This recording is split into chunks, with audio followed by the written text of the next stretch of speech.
Hey guys, LechK here. Quick video to show you how to replace wiper blades on your car.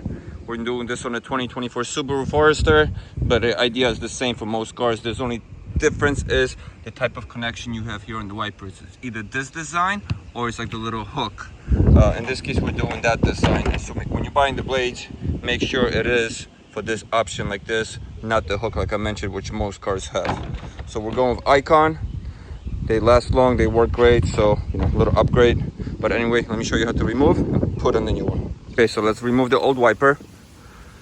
Be careful when lifting here. Some cars, the hood is close to the wiper, so when you lift this, you might actually scrape your hood. So what you have to do is turn on your car, get your wipers halfway up, then turn off the car and stop them that way so you don't scrape it. We don't have to worry about that here.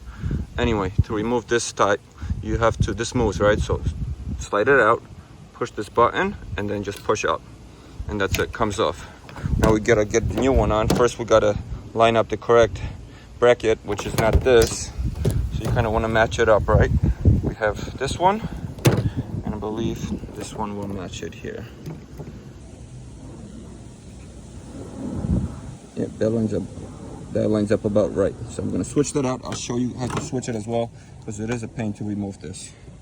So all you have to do is grab it from the top here, and all you do is just pull up and it will pop off. Don't worry, this will not break. Now we're just grabbing the new one and just sliding it right on. And that's it. Now we pop this on. So just like we removed, all you do is lift it away from the wiper a little bit, slide it on, and it just clicks in and you are done. Wiper installed. Hope this is helpful. Check out my video. I also have videos how to do the hook style, but that's about it. Lots more how-to videos on my channel. Thank you for watching, guys.